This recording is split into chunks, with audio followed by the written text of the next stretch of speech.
everybody. We are so excited that you've decided to spend your evening with us. My name is Rachel Bloom with the CSU Alumni Association, and I've been super excited about this program all week, joining with the Avenir Museum of Design and Merchandise. I understand these are challenging times for many reasons for so many of us, but we're really glad you chose to spend some time with us, and we hope this can be a fun webinar that brings you some joy this evening. I want to thank all of those who have joined us tonight. We've got over 75 people registered, so we're super excited you chose to spend your night with us. And thank you to those special shout out CSU Alumni Association members for being here. If you're newer to Zoom, you're on a webinar, so we cannot see your video, we can't hear you. So if you're eating dinner or in the middle of something, no need to fret.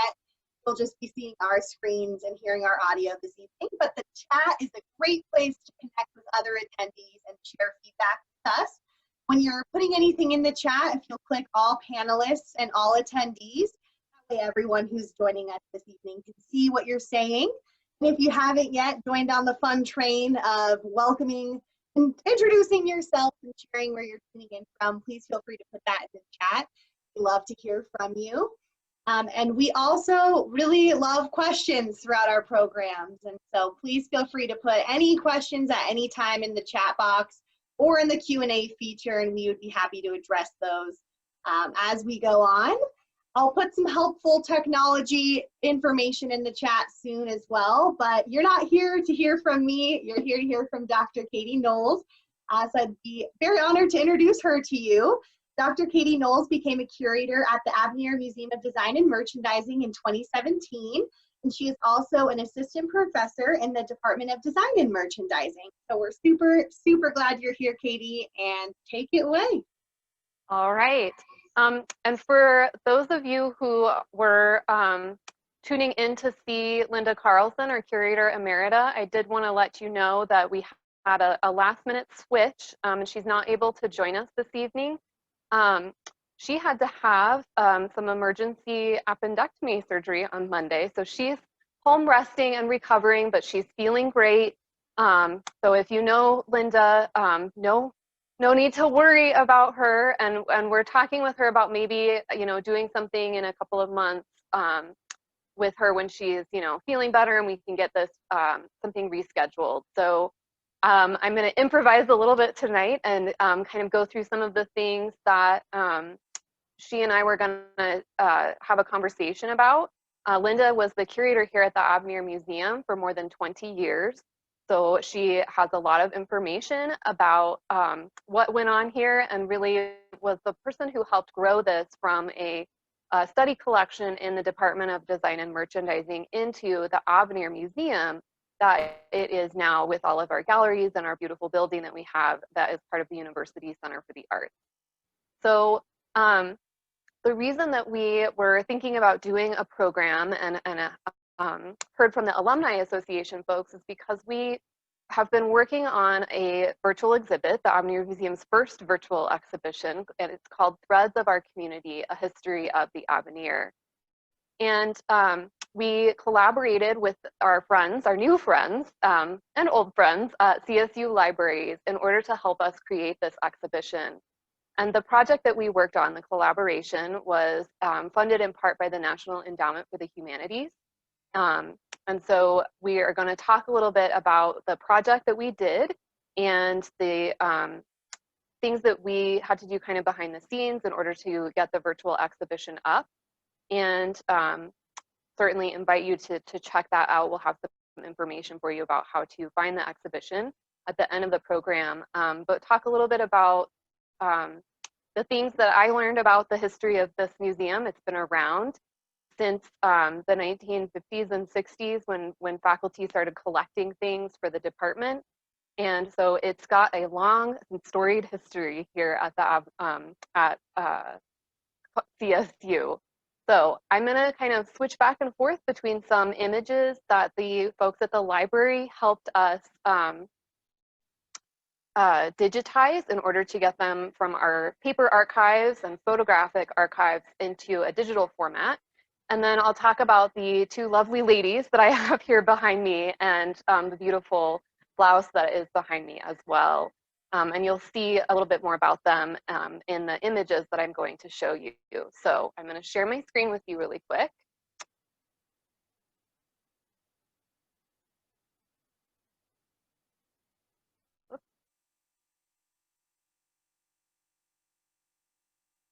And so this is just our main photograph that we've been using. You may have seen it in the event registration page. And this is Linda and a student who are getting a garment ready for photography.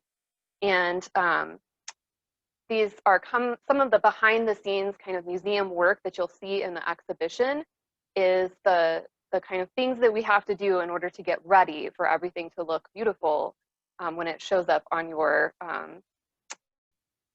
screen or in our galleries and exhibitions. But I wanted to talk first about these two photographs that the library digitized for us that are of a fashion designer and critic, Mr. Blackwell. For those of you who are not familiar with him, he's best known for creating the worst dressed celebrity lists. And he had a very, very long and close relationship with Colorado State University. We have a scholarship in our department that supports students. And then he also donated many of his designs to the Avenir Museum. And so what you see in these photographs is when he came to visit campus for several days in 1996. And on the right, you can see him holding a couple of the garments that he ended up donating to our collection. And on the left, he and his business and life partner, Spencer, who's kind of standing there in the back wearing a blue shirt, as Mr. Blackwell is showing a group of students what are called slopers. These are kind of master patterns that designers use in order to create the pattern that will become a garment. So we have several of these in our collection as well that Mr. Blackwell donated to us. And these are very exciting to have because it helps us understand the process of design, which is really great for teaching our students because they're here and that's what they're learning. How do you make apparel? And to have this kind of part of the design process and to show them these historic patterns is a really interesting thing. We've actually also got another project going with Kevin Kissel, who is a design faculty in our department. And he and we are working on actually digitizing and scanning these flat patterns as well. And so students in his class are going to be working with these once they're digitized to help us further understand them and to also help them learn how to use that software that we have in the department. So it's a really exciting way of taking the history of fashion and these historic old patterns, which are part of our Blackwell archive at the museum, and bringing them into the 21st century through the digitizing of those patterns. And one of my people that I've pulled out here is a Mr. Blackwell gown. So I'm going to stop sharing my screen so that you can see me a little bit bigger in case your Zoom settings are set that way. And I'm going to put on my white gloves here. But this black gown right here is a Mr. Blackwell design. This was the one that he always said was his favorite. And so we like to pull it out and talk about it. Got lots of sparkle, very elegant. He did a lot of evening wear designs. And so these, again, are garments where they're very well constructed. Many of them were ready to wear, meaning you could buy it off the rack in a department store. But there are also several custom Mr. Blackwell designs. And so these are great for students who are trying to learn more detailed construction methods, that they can examine these close up and really get an idea of how the seaming and the details that go into making a quality garment work.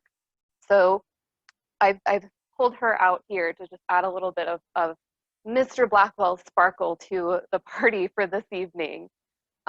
We have the largest public collection of Mr. Blackwell designs of any institution that we know of, and certainly that close relationship that we had, which was really a friendship that developed between Linda Carlson, our curator emerita, and Mr. Blackwell, is the reason that he really became so interested and invested in supporting the collection and the way that it could help students learn about design, and then coming here a few times to guest teach in some of our classes and attend events in Fort Collins that volunteers at the museum helped to organize.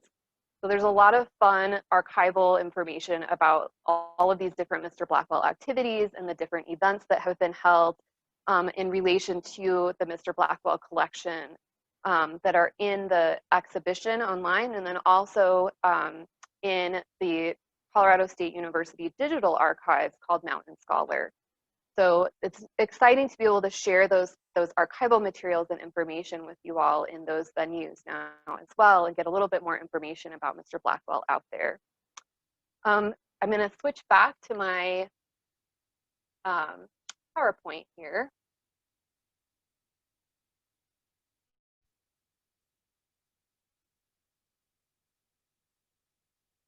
And the next thing that I want to talk about is a little bit more about our exhibitions and how we put them together.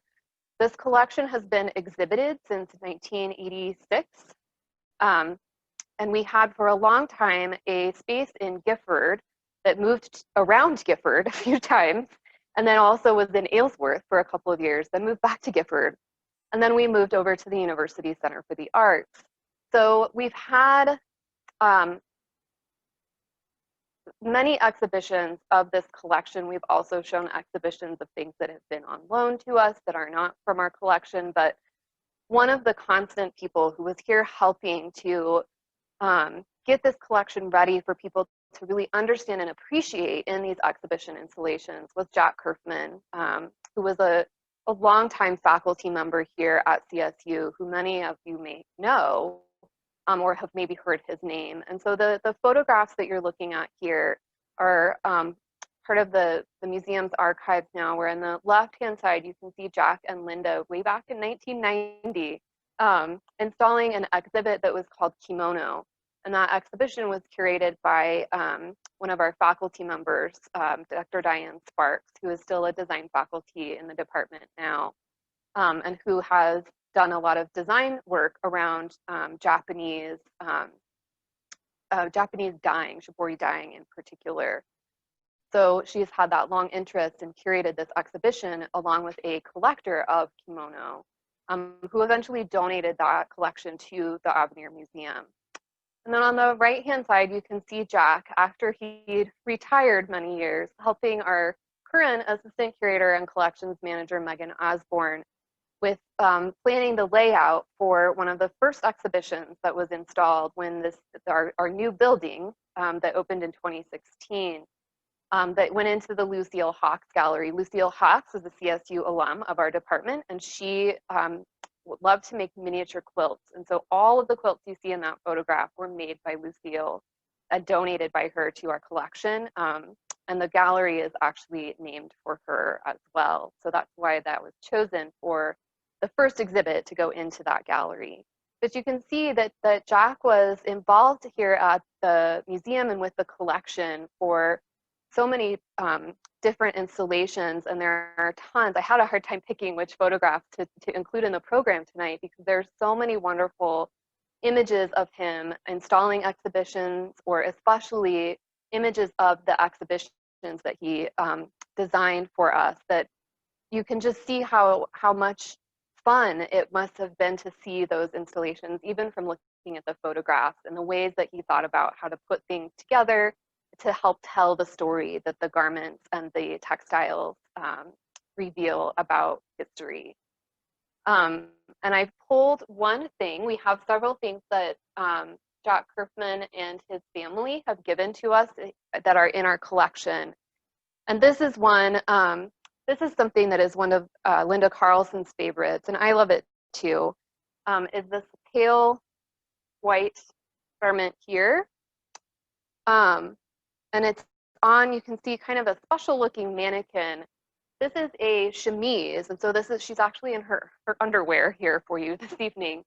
And this is from 1801, and it belonged to a woman named Rebecca Tyler, and it's her name is written on the back of the garment along with her laundry number. And so you used to write your name and your number on the not like a phone number. They didn't have telephones in 1801. It was a number, like it would say NO.6. so that when you sent your laundry out, you would get the right clothing back from the launderer. And it also helped you to keep account and inventory of your clothing, because textiles were among the most expensive things that you would have owned in those years. So I put this on the mannequin. You can see this is kind of in that time period of, if you think about Jane Austen and the way that they dress with those very high-waisted garments, this would have been worn underneath one of those. And the little bit of frill that you can see along the top would have kind of been frothing out of the top of your dress. So it would have been very delicate and beautiful. But the chemise would have helped protect the outer garment that you were wearing from any sweat or anything like that that was happening, kind of that buffer layer between your garment and your body. And so it's a beautiful thing. Linda always likes to point out that it's so interesting because you can connect this garment to the life of a specific person, to Rebecca, who, you know, again, is the ancestor of Jack Kerfman, in 1801. And to think about what was happening in 1801, that was the beginning of the United States. It was a very young nation at that point. And it's just so interesting to think about how we can connect to people from so long ago through looking at their garments and really kind of understanding the ways that they dressed differently and experienced clothing differently from how we do, but how it's still a common experience that we all have even today.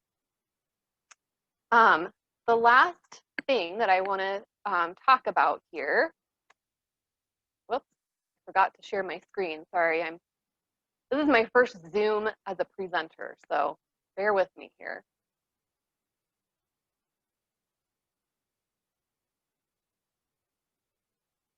All right, so this is the last thing that I wanted to show you from our many digitized things that the library helped us with for our exhibit.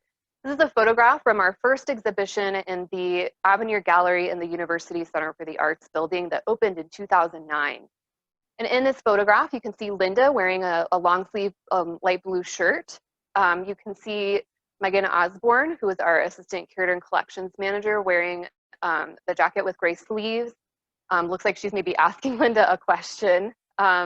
Up on the ladder is one of our friends, Jack Towns, who has helped us install a lot of different exhibitions and is great at thinking about really creative ways to mount the textiles. And so you see there in the background behind Megan, some Chinese textiles that are well supported, but look almost like they're sort of floating in this very interesting way.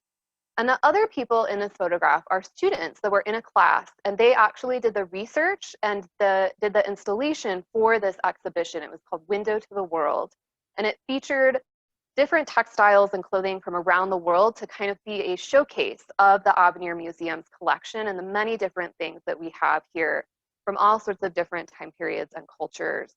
And if you look behind Linda over her shoulder, you might see this blouse. Right here that's behind me. I think I can pull you're gonna lose my ladies here a little bit, but you'll be able to see my blouse a little better.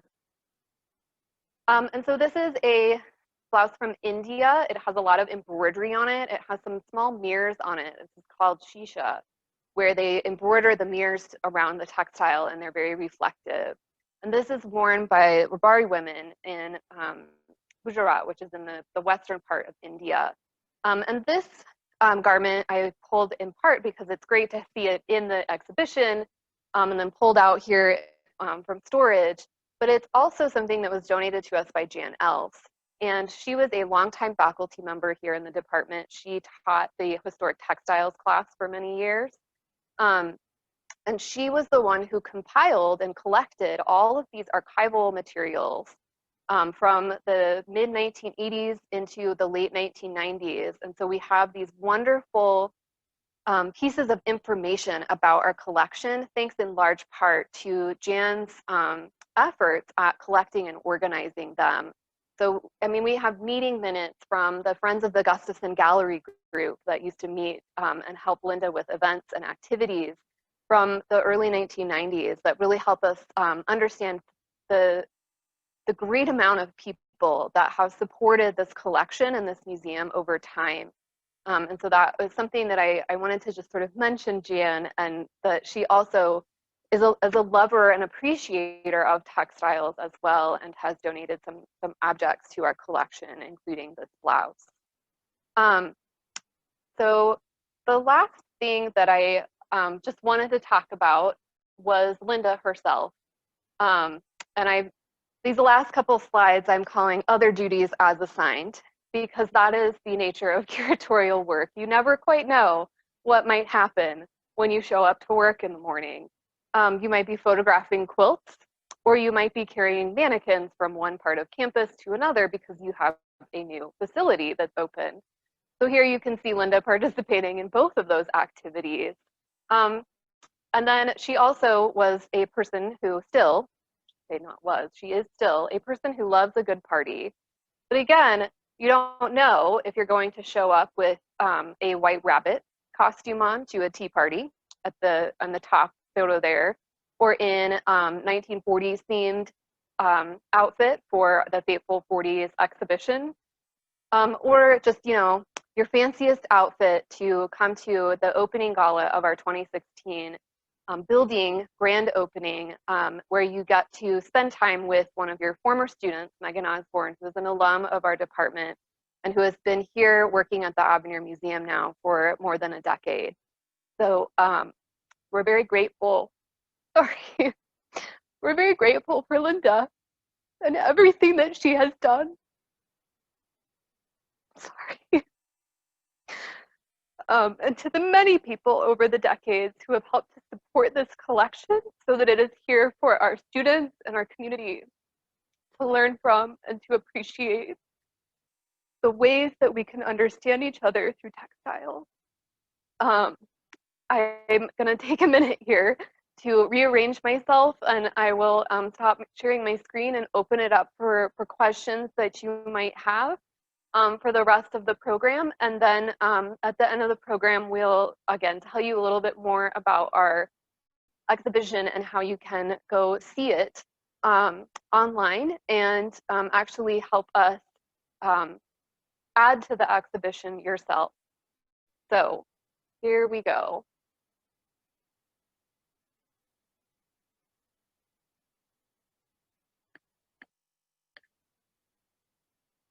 All right, so do we have any questions that have come in? We do not at this time, but we'd love to have some, and we'd love to hear from everybody. I'll rearrange. I lost my sparkly lady here. The sparkle. And I see Rachel has put some of our information in the chat about the exhibition. And one of the things I'll mention too is that we had such a great time working with the staff over at CSU Libraries. And so this was a 10-person team that helped put together the virtual exhibit.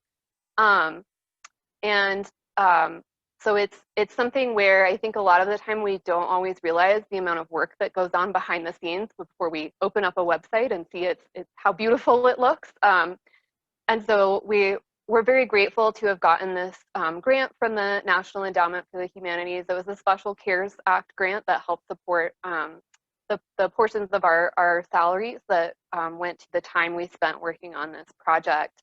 And to be able to share something with all of you that really kind of talks about a specific place and the history of that place at a time when we are currently still closed to the public.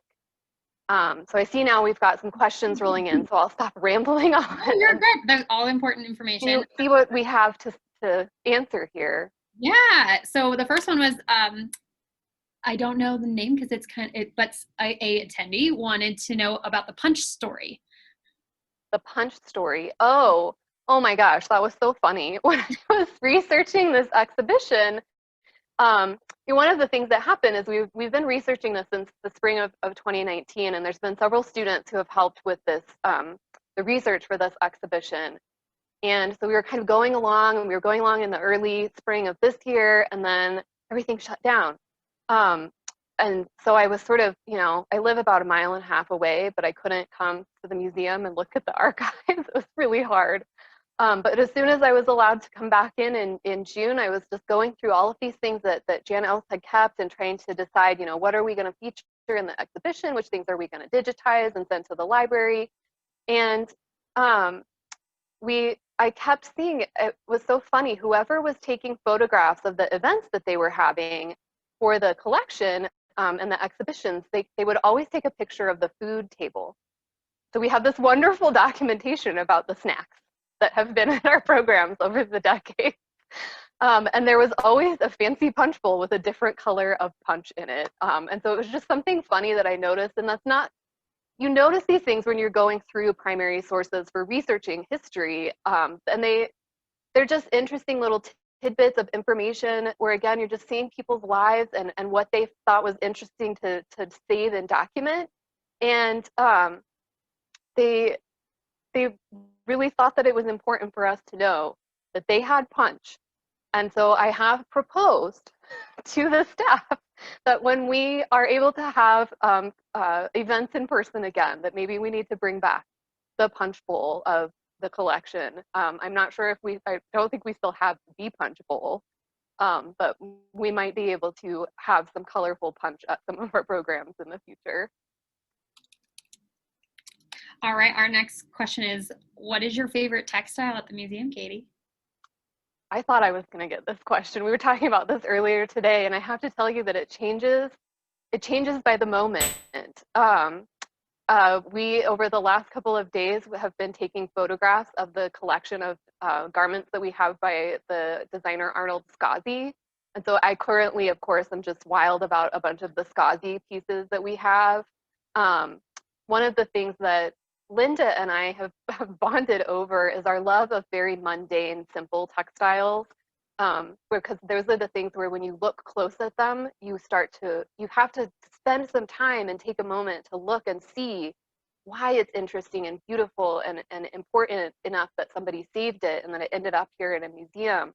And so we have a bed sheet that was donated to us by Wallace, who is a huge longtime supporter of the collection in the museum. And I got to meet Alice last fall when she came for an exhibit, and she and Linda and I all bonded again over a bed sheet, a linen bed sheet that she had given to us. But this bed sheet was handmade, hand woven, hand spun, and the amount of time and care that it used to take to make something so everyday like a bed sheet is where we all had this moment of shared appreciation of textiles and how meaningful they can be to people's lives. Awesome. And our next one, I'm just scrolling up really quick. Katie, could you talk a little bit about where you're presenting from? Yeah, so I am in the museum's collection storage space. This space is not open to the public. You can kind of see the cabinets behind the mannequins that I've pulled out. Each of these open, and they have different kinds of configurations inside them of drawers or hanging rods, and they house our entire collection. And so it's back here, it's in a controlled environment where we monitor the temperature and the humidity. One of the difficult kind of challenges of being a museum with clothing and textiles in Colorado is our very dry environment is not great for the preservation of textiles. They like to be more humid. And so we really have to pump up the moisture in the building, but we also maintain that steady temperature as well. And that helps to keep those fluctuations in the environment can cause the textiles to expand and contract, and that can cause damage, and they don't last as long. And so in order to keep them around as long as we can for the students to be studying from, for you all to come visit in our galleries, we have this very special space that we have for storing all of these things. And we do have there's a lot of activity that goes on back here in our storage space. So, you know, we don't, so little of our collection is out on exhibition, but we regularly bring things from the storage space. I just wheel them down the hallway to our classroom when I'm teaching, or we have guest classes come over and they're looking at things in the collection. So it's very wonderful to be able to just take them out from here and bring them into the classroom very easily. And then we also have classes every once in a while, if it's a small class or they're working on a specific project that is more kind of museum focused, then we do have them come back here and look at the things in the storage space. I also teach a graduate student class that I'm going to be teaching next spring, and they help us with the collection. And so like the exhibition Window to the World that you saw, that those graduate students did, that is something where our collection, just because it's back here in storage, doesn't mean that it's just back here lonely in the closet. In the closet cabinet, it's always coming out, and people are learning from it and seeing it and experiencing the things that we have back here in our collection. That actually leads right into, I'm just skipping a couple questions for this one. Sometime are you going to take us on a virtual tour of the storage areas? You know, we've talked about it. One of the things that's happening right now is that we've got a lot of projects that are out that we've kind of covered everything over as best we can, because when the pandemic hit in March, we have a great group of community volunteers who help us, especially with the collection, and they were in the middle of several projects that just got disrupted. So we covered everything up and just put it on pause. And so it's been hard to think about how do we do a virtual tour, because so many things are out. It's kind of hard to see some of the spaces super well. And it looks kind of disorganized because everything was just interrupted. And so I'm hopeful that we can make that happen. I think certainly that's something that we would love to share, because we know that going behind the scenes at a museum is always really interesting. And, you know, I worked at museums for many years, and I still love it when I go to a museum, if I get to go in the back and see how they do it different, or how it looks in the back, and the different kinds of ways that people arrange their storage and their spaces. So certainly we have been thinking about how we could make that happen. Yeah, absolutely. And then Susan Strawn would like to know, is the Avenir collecting at this time? And will you please describe your collecting mission? Yeah, so the museum has put a pause on collecting. This is in part because of the pandemic. We also, our assistant curator and collections manager, Megan, is out right now on leave for the semester. And so she really, you know, is the one who helps bring in things, and it's her job to do all of the paperwork that is related with that. I have no idea how all of that works. So we've kind of put it on pause for that, but we also are in the midst of really assessing the collection and really understanding exactly what we have, and learning more about what the things are that are already here. We've gotten to a point where when our building was under renovation to have the new part added on that opened in 2016, they almost doubled the storage space, and we're almost out of storage space. So we've got to take a minute to kind of get things you know, organized, and we're really trying to work toward getting the collection digitized. So just like the archive that we've got now with the library's help on the virtual exhibit, to do that with the collection objects, so that we could have an online collection search, which we think is really important as a teaching collection that's at a university, that we be able to share our collection with people who cannot come visit the museum in person, to still be able to learn and experience it in that kind of virtual space. But a lot of things need to happen in order to get all of that information into a database and then have it ready to be put on the website. So we're really concentrating on doing that. As far as what we do have in our collection, we collect things from all over the world. And so we're kind of what's called an encyclopedic collection. We limit ourselves to clothing and textiles. So if you have a painting, we don't want it. There's other museums for that. But it's meant to be this way, and to kind of try and represent different parts of the world, and then also represent different time periods throughout history, in order for us to be able to have the opportunity to talk about those different time periods and places to the students in the classes. I teach a historic textiles class, which is a global history of textiles, and then also a class called historic costume, which is a more fashion-focused historical class about, you know, the trajectory of the history of fashion from ancient Egypt to the present day in Western Europe and the United States. So we want to be able to have different kinds of things in order to bring out and help students understand what we're talking about from those different places and cultures. Awesome. And Jan Bates would like to have a closer shot of the Indian blouse. If Okay. you All right, I'm going to do it, Jan, but if anybody gets seasick, it's Jan's fault. But hi, Jan, we're glad that you could join us. Let me see, because I'm going to have to just hold the laptop up to it. So we'll see how this works.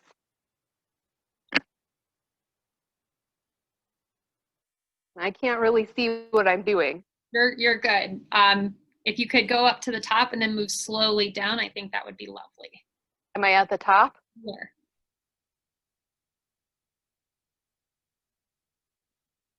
And so you can see there where I was talking about the mirrors, those little discs that are very reflective are embroidered onto the fabric. And then there's a lot of dyed patterns around the edge of other embroidery as well. Awesome. All right, here, while I have this up, yeah. I'll show you too. This is the train on the Mr. Blackwell dress. It's very elegant, sort of kind of almost like a fishtail in the back.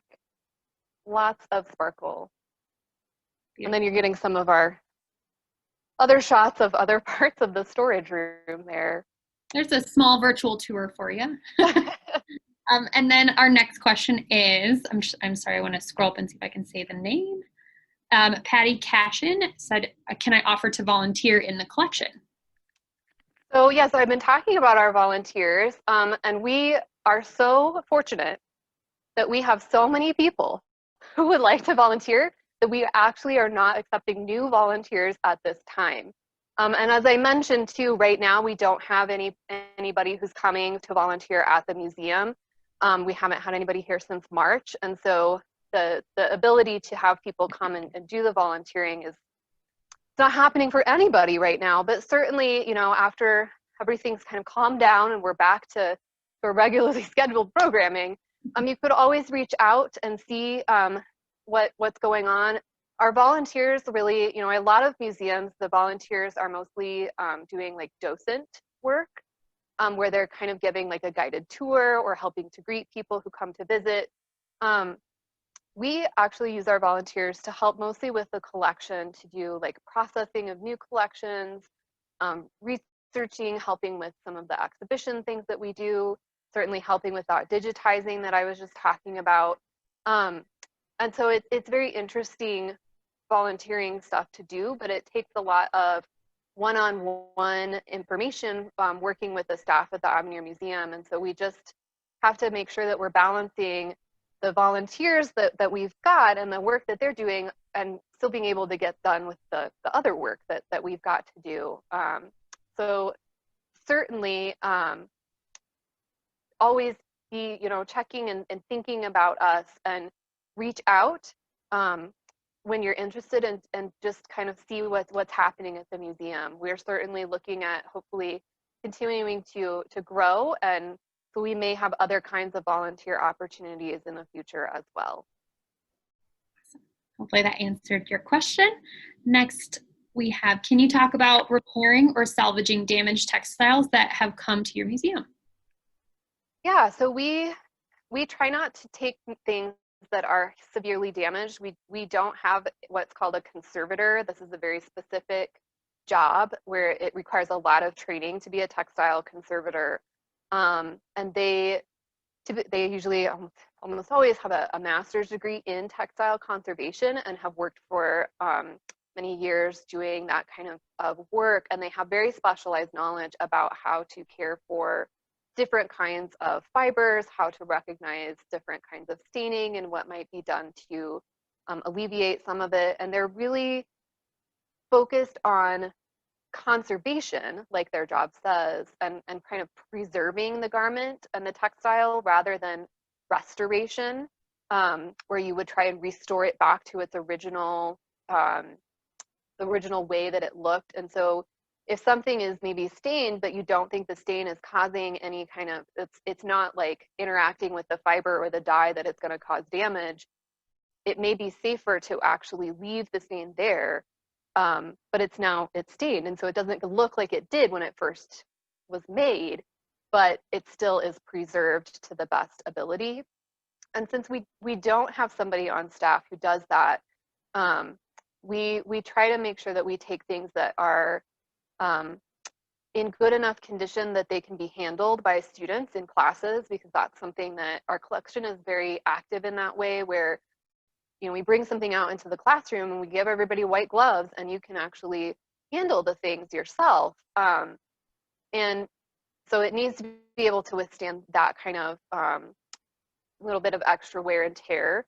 And we also, want to make sure if it's something we think we would like to have an exhibition of, that we could mount it on a mannequin or on like a slant board like the blouse behind me is, safely, so that it doesn't get damaged from being up on exhibition. We do sometimes take things or have things in our collection that are falling apart because you can see the way it was made when it's falling apart. And so a place where there might be a section that's worn through, you begin to understand the construction of the fabric or the garment in a way that you can't see if it was still intact. And so every once in a while we do take something like that. And we do have, occasionally we send something out to a conservator. We've done that a few times in order to help us with the preservation. And then we also have some volunteers who are very skilled at sewing, who help us to stabilize the garments, either so that they can be more safe in storage. Some of our heavy beaded garments that are really, they weigh a lot, and so they sometimes need like an interior structure that is added to them that helps to support them, but that you can't see from the outside. So they help us make those kinds of things, or to do kind of a small stabilizing repair. If something might, like maybe there's the sleeve seam is torn a little bit, but we want to put it up on exhibition, they might just kind of repair that a little bit so that the sleeve is not at risk of tearing further. So we do some kind of small things like that. And Deborah would like to know, what fibers are there in the 3 pieces behind you? Well, so this is, now I feel like I'm in class. This white garment behind me is made from cotton. And then the blouse, I'm not really sure what all of the materials are on there. They're probably mostly cotton as well. Cotton is really a common fabric in India. That blouse is a more recent garment, and so there may also be some synthetic fibers in there as well. And it's much more difficult to tell the difference between what kind of synthetic fiber it might be, because first of all, there's so many of them, but you really have to do some more kind of scientific testing of the fiber to kind of determine that. Where some of the natural fibers, you can see more clearly with just by eye examination what they are and the differences between them.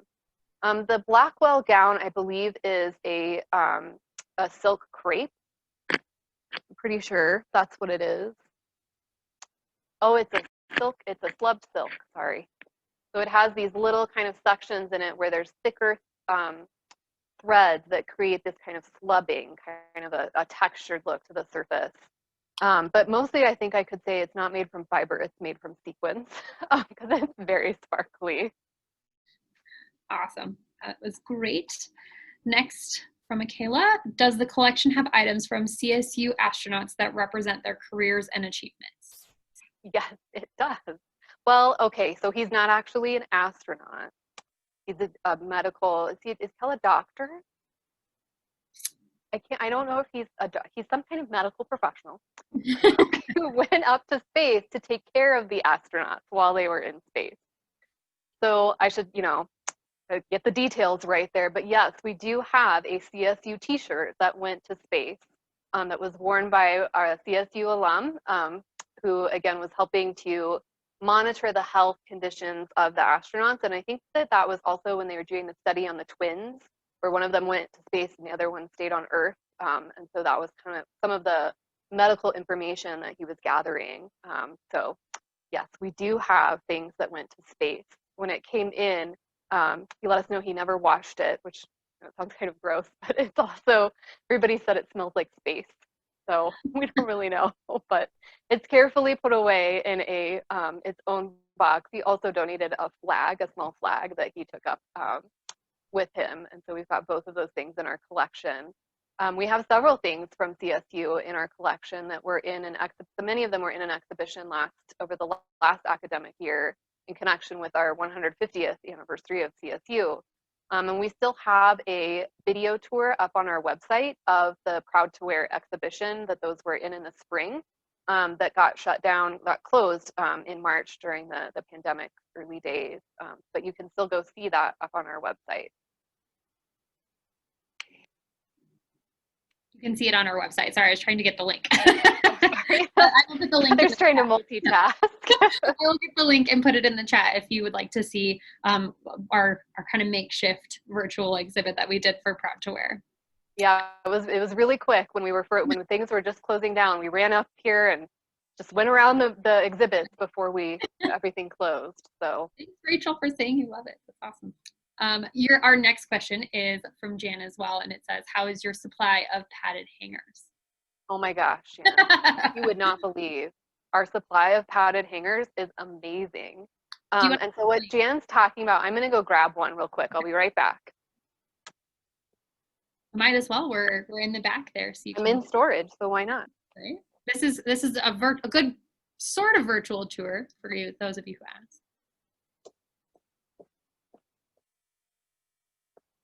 So this is what Jan's talking about. It's just a hanger. So these are like wire hangers that people have donated to us from the dry cleaner. And then we have a pattern. So these are just made from muslin. And they are just serged along the bottom here. So they're very quick and easy to make. And then they just have batting in them. And so we use these padded hangers when we hang our garments up. I can actually go grab a garment on a hanger too, because these Scazis need to be put away still.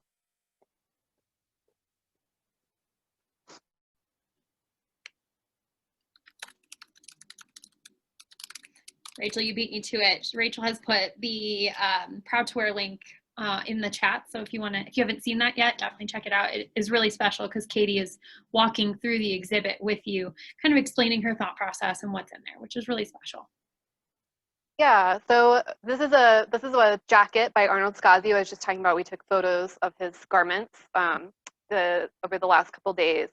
But you can see how, especially these things from the 80s with all their big shoulder pads, it helps to just kind of support the garment when it's hanging up in the storage cabinets. There are different things that we do. These garments that are on the mannequins here actually both lay flat in drawers. The Blackwell, because it's so heavy with all of the sequins on it. And then this one just because it's older and more delicate. But we don't have enough room to store everything flat. And so we hang a lot of our garments. We've had work study students whose positions are supported with some special funds that we have at the museum. And they, over the last academic year, did you ever get a final count on how many hangers they made, Heather? 967. Yeah, so we have some padded hangers. So now what we need to do is get them switched out with the things that are not on padded hangers yet in our collection storage room or storage cabinets. So that's where we're at right now.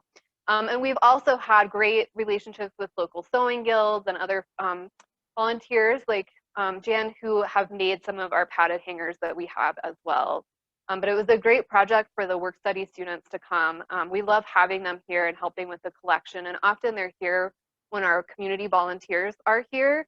And most of our volunteers are retired, and so they're older, more experienced in life, and it's just so wonderful to come back and to see the students talking to the volunteers and just learning about the collection as the volunteers are working with it and seeing what the students are doing and what they're learning in their classes. It's a fun place to be around the table here when everybody's here working with the collection things. Definitely, I can echo that for sure. We miss our volunteers greatly as well. And then we have a last question so far. We still have time for a couple more after this. And that would be, how does studying clothing and textiles from the distant or more recent past help apparel students learn? And in addition, how do they get to be up close to some of those pieces in class for projects and assignments? Yeah, so many of the students, it's something where in the historic costume class, we dress the clothes on mannequins. And so if we're talking about the 1980s, I might bring out that Scazio jacket that I was just holding and talk about those large shoulder pads. And it really helps to see it on a mannequin in person. You can walk up close to it. In that class, we don't do as much kind of hands-on, just because they're on the mannequin. You can't really get in them. But every once in a while, I'll bring something out and lay it out on a table, and we might look at the inside of it to see like what are the different layers. Does it have boning in it to help support the bodice if it's a very fitted bodice?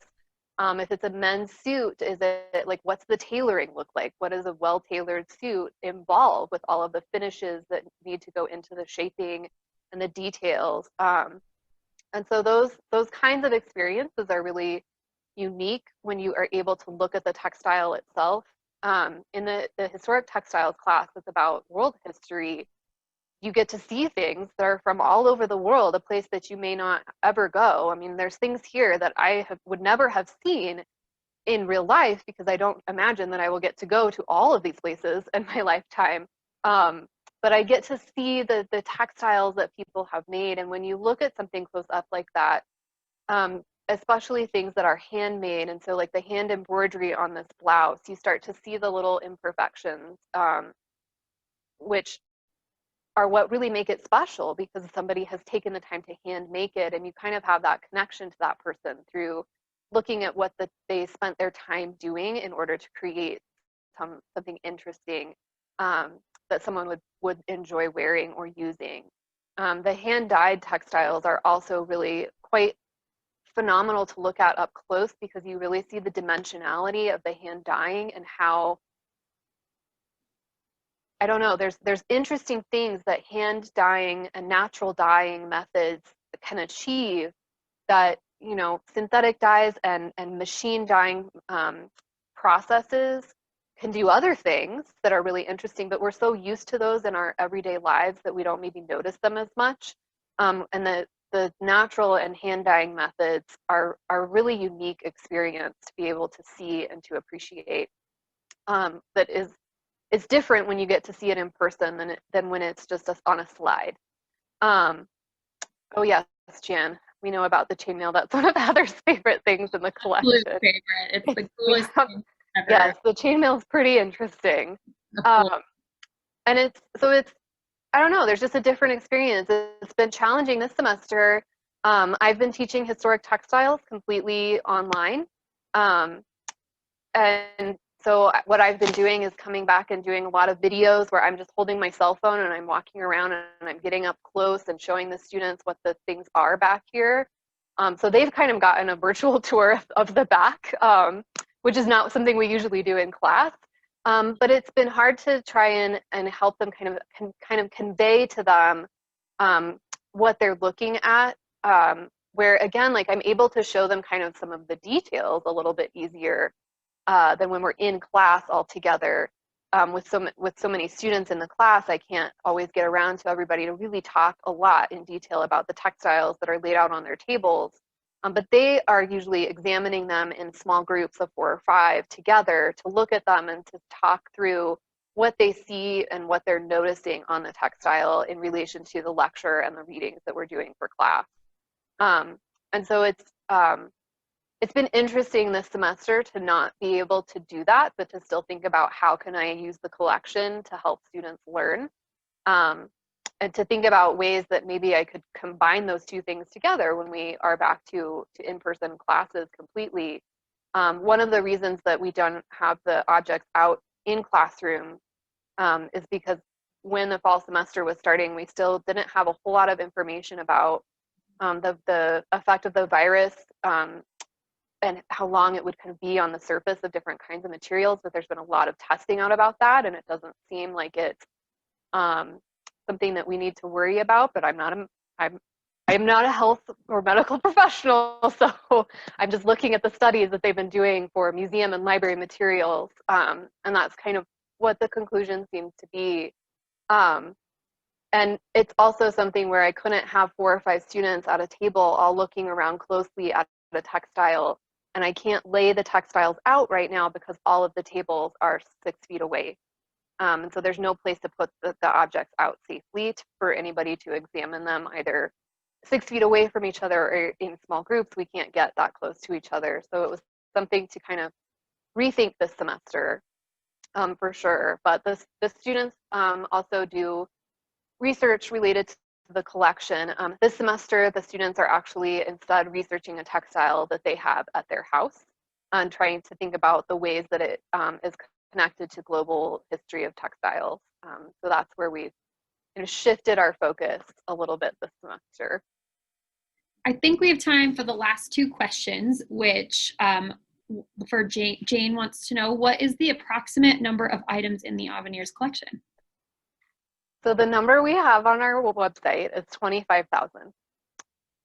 However, as we started to get things entered into our digital collections database, we think that it's probably a lot more than that, probably closer to 35 to 40,000. It's a lot of things, and it's everything from whole garments to bits of lace, to small textile fragments, to area rugs. So it's things that vary so much in size and shape in our collection that it's hard to just look at a cabinet and say, well, a typical cabinet has such and such many things in it, because each cabinet is so uniquely built out inside in order to store the different things that are in it. It's really hard to just kind of estimate where, you know, the cabinet that has our lace collection, the Hellman lace collection in it, probably has, I don't know, 5,000 things in the one cabinet because it's mostly small pieces of lace. But then the rack on the wall where we have our large roll things that we store in rolls, like our rugs, it's probably only got 20 things on it. So one of the things that we're working on is, again, kind of doing a big inventory of the whole collection in that digital database, because that helps us count how many things do we exactly have. But even that gets tricky. Right now, Megan and I have been in a big debate about whether we should count a pair of shoes as one thing or 2 things. So if anybody has an opinion, it gets kind of, you're like, well, they come apart, so they're 2 things, but they don't really, what's the point of having one shoe? So we're not really sure. So at some point we're just gonna have to decide, and that's the way that we'll do it for all of our pairs of shoes. Oh, Amy says it's 2 things. Okay, we have some opinions. Well, that'll double our number of stuff. So there you go. So we have two more questions. That'll be, and I think we're just in time with that. But the first one is. Oh, Megan says it's 1 thing.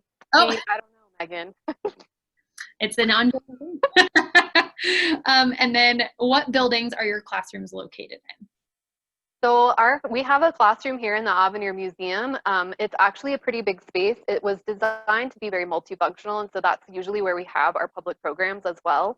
But in the daytime, it's a classroom, and that's where I teach, which makes it really great because it's in the same building as the collection. That makes it very safe for the textiles. I don't have to take them outside. I don't have to put them in my car and do anything like that. I just take them down the hall and put them out in the classroom in order to show them to the classes that I teach. And again, we do have classes that come over maybe for like a guest lecture, and they look at some things from the collection during that one or 2 days that they come over for class. Often our fashion illustration class comes over and we dress things on the mannequins and they draw from the mannequins, which is a really great experience for them to see, again, like how things hang on the body differently. And then there's also a small kind of reading and seminar room here in the museum. We don't typically bring the collection into that room, but it is another classroom space for smaller classes or meetings or things like that. And so we're able to welcome people to come and study the collection in the building itself, which is the safest thing for the objects. And then people are also able to see the exhibitions that we have up at the same time when they come over for class. So that is an added kind of part of the learning experience, is getting to see the exhibitions. but yes, I saw somebody, I got distracted because somebody was talking about Gifford. And so, yeah, this collection I would say for most of the time that this collection has existed, it was stored on the third floor of the Gifford building, which is over on main campus, and is still a building where a lot of classes in our department happen. And there is a gallery space that's still over there, and it's now used to show mostly student and faculty work, which is really great to have the opportunity to showcase the work that's going on by the people who are making things in our department. It's right next to the new Richardson Design Center, which is the other kind of main home for our department on campus. And so those spaces now are not spaces where the collection lives, or where I do not teach over there. I teach just over here at the museum, and my office is over here as well. So it's an interesting kind of way to be able to have the additional space to use the collection in a way that is really inviting and welcoming, not only to students on campus, but also to people from off campus, from the community. And it looks like we have hit 6:30. We did have one last question. Rachel, do you mind if we answer that really quick? Not at all. It's a fun one. It should be quick. It is, will there be COVID-inspired / required masks added in the collection? Yes, we have one already. It was one of the ones that was made by Gojo Sports that they donated to the museum, and that was actually a partnership with the Alumni Association, I think, Rachel, right? The proceeds went to RAM Aid. And so we thought that was a really great example. It's a CSU RAM mask. And we like that it had the CSU RAM story, the Alumni Association story, a local company was involved in helping out with campus, and then the sales went to the RAM Aid Student Support Fund. So a really great kind of story to tell about the response of CSU and of the Fort Collins community to the pandemic.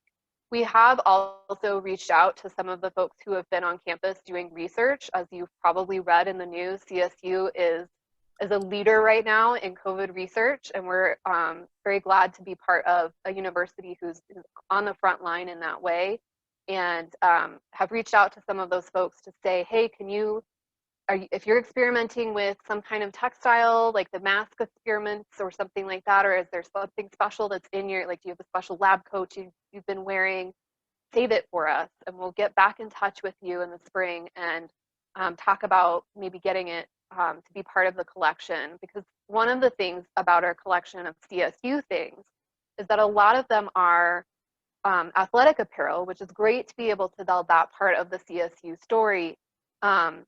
And then we also have a lot of things that were, I shouldn't say a lot, we have some things that were made by people who have been students here in the department.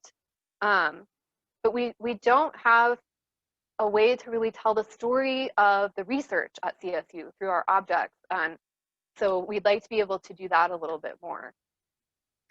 And I would just pop in and say that was an exception for our moratorium on taking collection items. That's, given the situation, that was the only exception we did make. Yeah, and we've only had the one mask come in so far, and we're kind of holding back on the other things because we don't want to get too many things.